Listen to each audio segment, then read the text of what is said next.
Welcome back, everybody, to linuxacademy.com. My name is Terry, and in today's course we continue our preparation for the Linux Foundation Certified System Administrator exam. In this video, specifically what we're going to be talking about is how to manage the startup processes and related services on our Linux distribution. Now, there are two primary ways of managing startup processes and services on Linux distributions, and it depends on which camp you fall into for management of them. There are two types. One is called Upstart, which is predominantly in the Debian camp, so Debian, Ubuntu, and those that are based upon that base distribution. And then recently the System D, which is CentOS and Red Hat Enterprise Linux, Fedora, and going forward, Ubuntu 15.04. So we'll take a look at how we do that in each of the distributions, and right now we'll go ahead and get started with Ubuntu 14.04. So again, Debian and Ubuntu systems up until the latest long-term support are using the Upstart method of system service management. And system services are simply those things that start when your system boots. So there's a couple of ways that we can manage those services. And there are four primary methods of communicating with a service in an Upstart fashion. So the first thing that we'll notice is if we go to the etc init directory, this contains the configuration of all of the different services that are running on our system during boot. It contains the configuration that tells the system where all of the specific binaries and libraries are, as well as any particular configuration related items. So for example, if we do a cat on ssh.conf, since we're connected to a Linux Academy Ubuntu 14.04 LTS server, and we look at the configuration file, it tells us things like the run levels it'll start and stop on, pre-start scripts, so things that need to take place before the SSH daemon is run, and things that need to happen at the end of a service. So by default, how do we know if a system is currently running? Well, on an Upstart system, we can simply do a status and then the name of the service that we want to see, and that's determined by these configuration files. So if we want to know the SSH service, we would simply say status SSH, and it would tell us that SSH is indeed running, and it'll give us the process ID. So if we do a ps aux and we grep for the process ID, and all we're doing is saying give me all the processes with all the IDs for every user on the system that's currently running, I'm going to grep or try to find the PID or the process ID 976. It should be the SSHD daemon, which if we look right here, 976 is indeed SSHD. And the -D just means it's running in daemon mode. We do get a secondary match on it, but it's actually the command, the grep command that we're running after this pipe character, so it's seeing itself. Now, if we go over to a CentOS system, and again, if you're using Red Hat, that doesn't make any difference since we're using the systemd system. If we go into the etc init directory again, we'll see that the init.d directory and the init directory look differently than the Ubuntu directories. And that's because those startup services are not within those particular directories. So what we want to do is we want to look at the RC directories. So we have the RC local file, which we'll talk about, and the rc.d. And here, these are the run level directories for our system, so that we know if we go into the rc.d init.d directory, it has functions like netconsole and network, which start on initialization. And if we are currently in a particular run level, in our case we're at run level 3 or 5, so let's go into cd rc3.d, and we'll see that we have other items that are running in different run levels. If we want to find out if something happens to be running on our system, if it's a systemd system, then we interact with it using a application called system control, systemctl. And as we did on the Ubuntu system, if we do a systemctl status SSHD, it will tell us a bit more information than we get on an upstart system, but it will indeed tell us that the main PID or program ID is 1912. And it will also tell us in this case some of the information about it running on 1912. It's listening on port 22.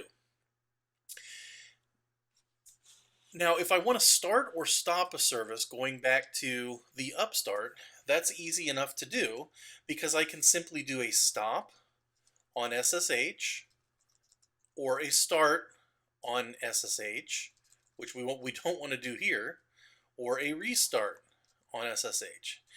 So let's take cron. Cron's a good example of something that we don't have to have running on our system so that we can look at how that is. So if we do a status cron, it tells us that it's currently started and running on process 943. If we want to do a stop on cron, it will tell us that cron is now stopped or waiting. And if we now do the status, it updates and tells us that it's stopped and waiting.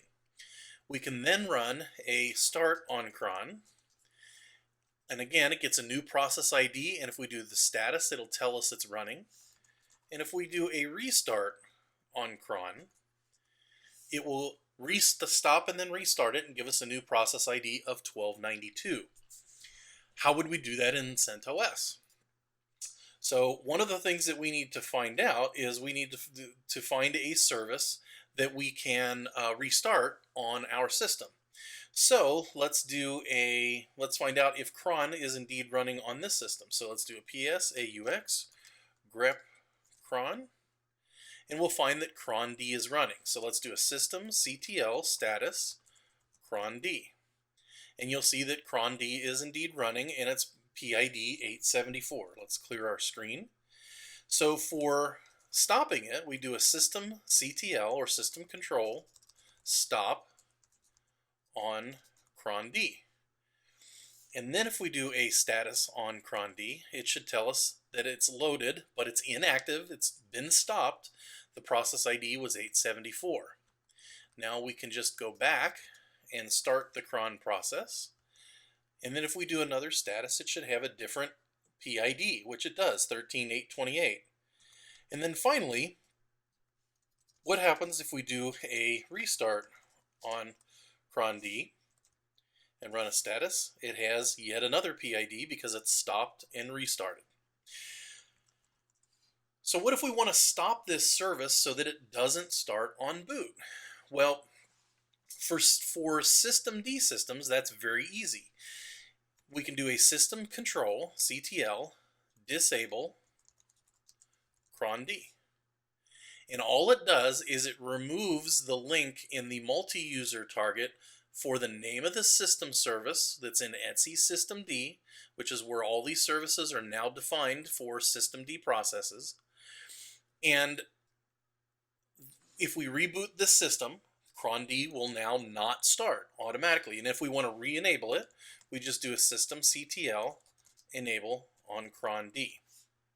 And it will restore a soft link from userlib systemd system cron D service, which is the actual service file, to etc systemd system multi-user target cron D service. That's how it maintains that, is it puts it in different targets. If we look at the etc systemd directory and we look at the system, we see that we have the graphical target, multi-user target, NFS target, etc. These are the new targets that are responsible for the run levels our system boots in. And those run levels are still 0 through 6, but they're defined differently in systemd. Whereas everything from 2 through 5 is considered multi-user graphical mode in systemd, and not just single user text or multi-user text or emergency and reboot. So we've got cron D automatically enabled in CentOS 7. However, it's a little bit different if we want to do the same thing from within our upstart service. If we want to stop or start our service permanently, we need to override the service. There's no enable or disable equivalent in upstart. So what we would do here is if we don't want cron to start on reboot, we would create a file called cron override. So if we look here, we have we need to make sure that it's named the same as the service that we're talking about. So our service is Cron D, but it's defined in cron. And again, this is on an upstart Debian/Ubuntu system. So what we're going to do is we're going to echo out the word manual. And this is all this file is going to contain. This file is going to simply contain the word manual. And we're going to sudo t etc init, and then we'll call it cron.override. And this is what's important, is it has to be called cron.override. So if we cat cron.override, we'll see that it just contains the word manual. Now you could have done echo, as long as you're logged in as root, you could have done echo and then in single quotes manual and then cron.override. So however you want to get it, as long as you have a file that simply contains the word manual. And what that will do is on system boot, when we do a status on cron after system boot, it will tell us that it's stopped or waiting. So cron will not start, much like the systemctl disable for systemd. We're creating a file that puts this particular service in manual mode. Now, we can start it manually after the system boots, but a system boot will not automatically start cron now. Now, when I want to re-enable that service, then all I do is remove the cron override file, and on boot, the cron service, or whatever service happens to be in this directory configuration file, will start as normal. So this is how you manage the services that run within your systems, whether it is a upstart or systemd service that's running on Ubuntu or Debian and a little bit older systems.